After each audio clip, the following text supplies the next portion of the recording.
গীতসঙ্গীত 130। হে সদাপ্রভু, আমি গভীর জলে থাকিয়া তোমাকে ডাকিয়াছি। হে প্রভু, আমার রস শুনো, তোমার কর্ম আমার নিকটে প্রদান করুন। হে সদাপ্রভু, তুমি যদি অপরাধ সকল ধরো, তবে হে প্রভু, কে দাঁড়াইতে পারে? কিন্তু তোমার কাছে ক্ষমা আছে, যেন লোকে তোমাকে ভয় পাবে। আমি সদাপ্রভুর অপেক্ষা করিতেছি, আমার প্রাণ অপেক্ষা করিতেছে, আমি তাহার বাক্যে প্রত্যাশা করিতেছি। প্রহরীগণ যেভাবে প্রভু শেষ শোনাকাঙ্ক্ষী, আমার প্রাণ ততক্ষণই কাঙ্ক্ষী। ইসরায়েল সদাপ্রভুকে প্রত্যাশা করো, কেননা সদাপ্রভুর কাছে দয়া আছে, আর তাহার কাছে প্রচুর মুক্তি আছে। আর তিনি ইসরায়েলের মুক্ত করিবেন তার সমস্ত অপরাধ। Praise the Lord. ছোট বাক্য, সুন্দর বাক্য। হালেলুয়া। তাও দেখি আর আরো সুন্দর আমরা যখন দেখছি প্রভু সদাপ্রভু কি বলছেন দেখি আমরা।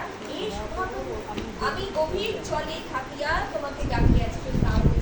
গভীর জলে থাকিয়া, অর্থাৎ আজকে যখন আমাদের জীবনে সমস্যা সংকট যখন আমাদেরকে ঘিরে ধরে, তখনও যখন আমরা সেই খান থেকে ঈশ্বরকে ডাকি, আমেন আমেন। অর্থাৎ সদাপ্রভু আমার প্রভুকে যখন ডাকি, তখন তিনি আমাদের উত্তর দেন। কারণ তিনি প্রার্থনা শুধু শ্রবণ করে ঈশ্বর নয়, তিনি প্রার্থনা শুনে শুধু থেমে থাকেন না, বা তিনি মুখ চুপ করে থাকেন না, তিনি তার দু হস্ত তিনি বাড়িয়ে দেন, আমেন, উত্তর দেন। তার জন্য মহান ঈশ্বরকে ধন্যবাদ করি। তাই বলছি জলে থাকিয়া তোমাকে ডাকিয়াছি, হে প্রভু আমার রব শুনো। আর কার রবটা কি বলছে? আমার কাছে। অনেকবার আমরা যখন দেখি গীত সঙ্গীতটা পড়েছি, তাও বলছে আমার কাজের উক্তিতে অবধান করো, আমার কথা তুমি শোনো। আজকে আমার রব, আমরা যখন প্রার্থনা করছি বা আমরা যখন ঈশ্বরকে বিনতি জানাচ্ছি, তিনি আমাদের প্রার্থনা, আমাদের রব, তিনি শোনেন। আমেন। তাই বাক্য বলছে তোমার কর্ণ আমার বিনতির রবে অবধান করে। আজকে যখন আমরা প্রার্থনা শুনতে যেমনি তেমনি ভাবে প্রার্থনা নয়, প্রার্থনা আমাদের নম্র হয়ে আমরা যখন ঈশ্বরের কাছে বিনতি পূর্বক ঈশ্বরের কাছে যখন প্রার্থনা করি, সেই প্রার্থনা তিনি শোনেন। আমেন। নম্র হয়ে আমি এসেছি তোমাকে করতে হবে, তোমাকে দিতে হবে, ওরকম না। আজকে আমাদের, তাই বাক্য বলছে না, আমাদের আত্মাতে দিনহীন হতে হবে। আমেন। আত্মাতে দরিদ্র, কেন তিনি দরিদ্র হয়েছিলেন।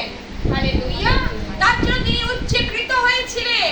আজকে আমরা যদি আত্মায় দিনহীন হই, আত্মায় যদি দরিদ্র হই, তাহলে তিনি কি করবেন? আমাদের উচ্চীকৃত করবেন। আমেন।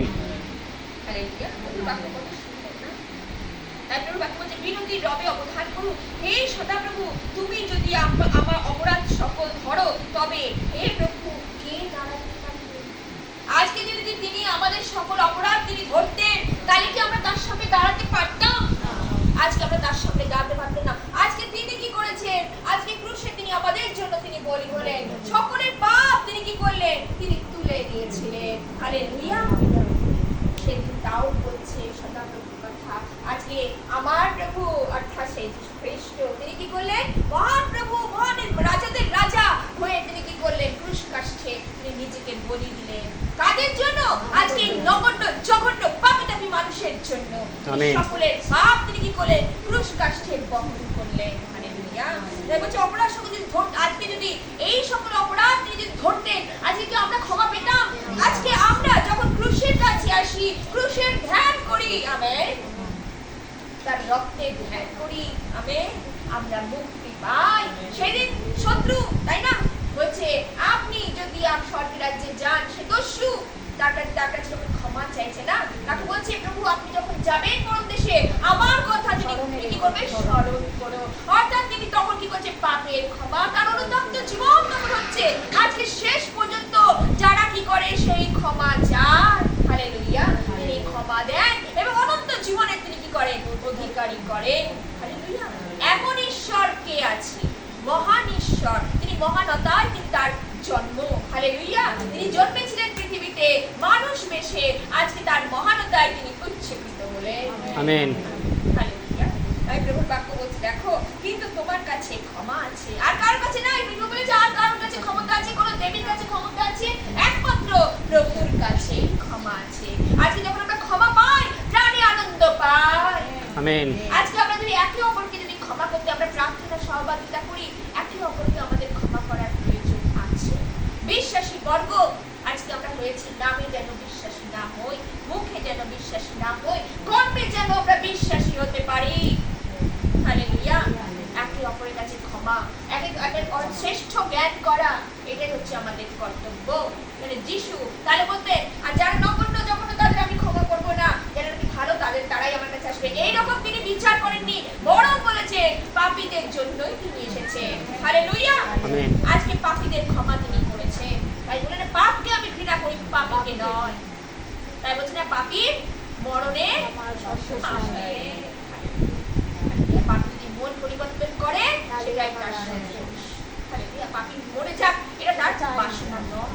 পাপী যখন মন পরিবর্তন করে এটাই ফিরে আসুক, অর্থাৎ প্রভুর কাছে ফিরে আসুক, প্রভুর নিকটে ফিরে আসুক, তার বাক্যকে পালন করুক এবং পুনরায় তাকে যেন জীবনে গ্রহণ করে আবার নতুন সে যেন আত্মা প্রাপ্ত হয়। হালেলুয়া। তাই প্রভু বাক্যে বলছে, দেখো তার কাছে ক্ষমা আছে যেন লোকে তোমাকে কি করে, ভয় করে। যখন ক্ষমা তিনি দিয়েছেন, ভয় পাচ্ছ, ভয় আমাদের জীবনে থাকা দরকার। একবার ক্ষমা পেয়েছি, বারবার তিনি করবেন না। আমেন। একবার খুশি হয়েছে, তাই না? আমাদের জন্য বারবার তিনি খুশি হবেন না। হ্যাঁ, আমাদের জন্য বারবার তিনি খুশি হবেন, বারবার তিনি হবেন না। তাই বলছে পাপী যদি একবার পরিবর্তন হয় আর যেন পুনরায় সে পাপে না ফিরো। হালেলুয়া। তারপর বাকি বলছেন, দেখো লোকে তোমাকে ভয় করে আর আমি সদা প্রভুর অপেক্ষা করিতেছি, আমার প্রাণ অপেক্ষা করিতেছে। আজকে আমার প্রাণ কার জন্য অপেক্ষা করছে? আমেন। আজকে যদি অপেক্ষা করে, সে দাউদ বলছে আমার প্রাণ তোমার, সর্বদা এক কথা বলছে আমার প্রাণ তোমার অপেক্ষা করছে। অপেক্ষা, আজকে অপেক্ষা যে কোনো প্রার্থনার বিষয় হোক, সমস্যার বিষয় হোক, আজকে আমাদের শরীর দেহের বিষয় হোক, পারিবারিক বিষয় হোক, আমাদের সন্তানদের বিষয় হোক, আমাদের স্বামীদের বিষয় হোক, যে কোনো বিষয় হোক না কেন আমরা যেন অপেক্ষা করি। সেদিন দাউদ অপেক্ষা করছে, যে কোনো কাজে সে যেত, যুদ্ধ হোক বিগ্রহ হোক, যে কোনো কাজে সে যেত, সে কার অপেক্ষা করত? সদা প্রভু কি বলবে তার অপেক্ষা করত। আজকে তার রব শোনার জন্য আজকে যেন আমরাও অপেক্ষা করি। হালেলুয়া। তাই প্রভু বাক্যে বলছে, দেখো আমি তাহার বাক্যে প্রত্যাশা করিতেছি। আজকে যদি আমার আশা আছে, আমার তার পিতার আমার বাক্যের উপরেই আশা আছে। হালেলুয়া। আজকে আশা কোথায়? আজকে আশা নিরাশা হয়ে যায়, কিন্তু যখন আমরা বাক্যের কাছে আসি তখন আমাদের আশা ফিরে পাই। আমেন। যখন পৃথিবীর লোক আছে যারা এমন কেউ আছে, আমাদের আত্মীয় প্রিয়জন থেকে শুরু করে আমাদের পৃথিবীর থেকে শুরু করে এমন একটা যন্ত্রণা দেয়, তখন যখন যন্ত্রণাটা কষ্ট পাই, কিন্তু আমরা যখন প্রভুর কাছে আসি আর যখন আমরা প্রাতঃকালে হোক, এই দিবসে হোক, যখন অস্তে হোক, যখন আমরা কি করি এই বাইবেলটাকে, ঈশ্বরের বাক্যটাকে খুলি, তিনি তখন আমাদের প্রাণে কি করেন? আনন্দ দেন। আমেন। প্রাণে আনন্দ দেন। হালেলুয়া। জগতের কোনো কেউ দিতে পারে না, একমাত্র জগতের পিতামাতাও দিতে পারবে না, একমাত্র দিতে পারবে কে? আমার প্রভু খ্রিস্ট যিশু। আমেন। হালেলুয়া। তারপর বাক্য বলছে, প্রহরীগণ যেরূপ প্রত্যুষের জন্য আকাঙ্ক্ষী। হালেলুয়া। আমার প্রাণ প্রভুর জন্য ততোধিক আকাঙ্ক্ষী। হালেলুয়া। প্রত্যুষে প্রহরীগণ, অর্থাৎ যারা আমরা জানি প্রহরীরা রাত্রে কি করে? তারা কি করে? পাহারা দেয়। কিসের জন্য?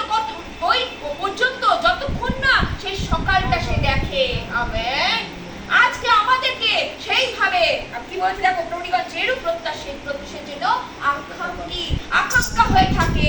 আজকে আমার প্রাণ তোমার জন্য তেমন যেন আকাঙ্ক্ষী হয়। আমরা যখন দেখি এই জিনিসে কিনে না, হরিণী যেমন জলস্রোতের আকাঙ্ক্ষা করে, তেমনি হে ঈশ্বর আমার প্রাণ তোমার জন্য আকাঙ্ক্ষা করিতেছে। কারোর জন্য বলেছে আকাঙ্ক্ষা করছে একমাত্র দাউদ বলছে আমার প্রাণ যদি আকাঙ্ক্ষা করে তোমার জন্যই করে। আজকে আমরা এরকম বলি, প্রহরী যেমনি প্রত্যুষের জন্য আকাঙ্ক্ষা করে, তেমনি হে ঈশ্বর আমার প্রাণ তোমার অপেক্ষা করছে। আমেন। হালেলুয়া। আকাঙ্ক্ষা করছে, অর্থাৎ আশা করছে যে তুমি দেবেই দেবে। আজকে স্যান্টা প্রার্থনা রেখেছে, কিসের জন্য প্রার্থনা রেখেছে? তার যে সকল সমস্যা, যেসব সংকট, যা কিছু যাচনা প্রার্থনা আছে, অযাচিত প্রার্থনা আছে, সমস্ত প্রার্থনা সে জগতের লোকে বলে কি সমাধান করবে? জানে সে। বিশ্বাসী বর্গের কাছে যখন আমরা এক জায়গা হয়ে প্রার্থনা করি, প্রভু সেই প্রার্থনা তিনি সুগন্ধিত নেন, তিনি গ্রহণ করেন এবং উত্তর দানকারী ঈশ্বর, তিনি চুপ করে থাকেন না, তিনি উত্তর আজ নয় কাল তিনি সময় দান করবেন। আমেন। হালেলুয়া। ইসরায়েল সদা প্রভুতে প্রত্যাশা করো। আজকে ইসরায়েল কাকে বলছে? মরিত তার সন্তানদের তিনি বলছেন। আজকে প্রত্যাশা কার উপরে রাখতে বলছে? ঈশ্বরের উপরেই রাখতে বলছে। আজকে যে আশা ভরসা আমাদের একমাত্র সদা প্রভু। হালেলুয়া। কেন সদা প্রভুর কাছে এক বলেছে কারো কাছে দয়া আছে? একমাত্র আমার সদা প্রভুর কাছে দয়া আছে। দয়া, এই দয়ার জন্য তিনি হাত নিয়ে মেরে ধরেছেন। দেখো তোমরা আমার কাছে ফিরে আসো, আমি তোমাদেরকে দান করবো। আমেন। আজকে আমাদের জানি আশীর্বাদ যা কিছু আছে, সমস্যা সংকট যা কিছু আছে, প্রভুর কাছে যখন প্রভুর চরণে আমরা করি, আর কারোর চরণে আমরা কার কাছে গেছে? প্রভুর চরণে গেছে। প্রভুর চরণে যখন আমরা করি, আমি সর্বদা এক কথা বলি, আঁকড়ে ধরে রাখো, কামড়ে ধরে রাখো, ধরে থাকো, প্রভুর চরণ ধরে থাকো, আর দেখবে ছাড়বো না প্রভু, তোমাকে দিতেই হবে। আমি কোথাও যাইনি, আমি কোথাও কিছু করিনি, কিন্তু প্রভু তোমাকেই দিতে হবে। আমেন। দেবেন। এমন ঈশ্বর, আমেন। জীবন্ত ঈশ্বর, সেদিনও কাজ করেছে, আজও কাজ করেছে। আমরা প্রত্যেক বিশ্বাসী জানি তিনি কিভাবে আমাদের জীবনে, কিভাবে এক একটা জীবনে কাজ করেছে। হালেলুয়া। তাহলে ওর কার কাছে যাব? জীবন্ত তোমারই কাছে। হালেলুয়া। তাই প্রভুর বাক্যে বলছে, দেখো কেন সদা প্রভুর কাছে দয়া আছে, আর তার কাছে প্রচুর মুক্তি। আমেন। মুক্তি। আজকে মুক্তি তিনি কি করেন? সমস্ত বন্ধন থেকে তিনি আমাদের মুক্তি করেন। হালেলুয়া। আজকে আমরা এক একটা জীবনের কাছে বন্দী ছিলাম না, আর কি করেছেন প্রভু? এক একটা করে বন্দী আমাদের জীবন থেকে করেছেন, সরিয়ে দিয়েছেন। আরে মুক্তি করেছেন, মুক্তি দিয়েছেন। আজকে তার কিছুর জন্য আমরা কি করছি? একত্র হয়ে তার কি করি? ধন্যবাদ করতে পারি, একত্র হয়ে তার প্রশংসা করতে পারি, কারণ আমরা তার দয়া দেখেছি। তারপর বাক্য বলছে, আর তিনি ইসরায়েলকে মুক্ত করিবেন তাহার সমস্ত অপরাধ হইতে মুক্ত করিবেন। তিনি একমাত্র যারা নাকি বিশ্বাসী, বলতে এখানে বলতে সন্তানতার বিশ্বাসী সন্তান, বিশ্বাসী বর্গের কথাই বলা হচ্ছে, তাদেরকে তিনি কি করবেন? বলেছেন মুক্ত করিবেন। একমাত্র তাদের অপরাধ, তাই বলছেন না, পূর্ব দিক থেকে পশ্চিম দিক যেমন দূরবর্তী, আমি তোমাদের অপরাধ সকল আমি জানি তেমন দূরবর্তী করে আছি। আমেন। আজকে তিনি আমাদের অপরাধ তিনি গণনা করেন না। আজকে যদি অপরাধ গণনা করতেন, আমরা কেউ তার কাছে দাঁড়াতে পারতাম না। ধন্য তোমার সত্যিকার ঈশ্বর, তোমার বাক্যের জন্য ধন্যবাদ করি, তোমার গৌরব করি, তোমার প্রশংসা করি। এইভাবে যেন আমরা তৈরি করতে পারি। সকলে যেন যেভাবে নতুন থাকলে ঈশ্বর যেন শুনে, সেরকম প্রার্থনা কাপড়টিতে যেন আমরা মনোনিবেশ করতে পারি। Hallelujah. Amen. Praise the Lord. Hallelujah.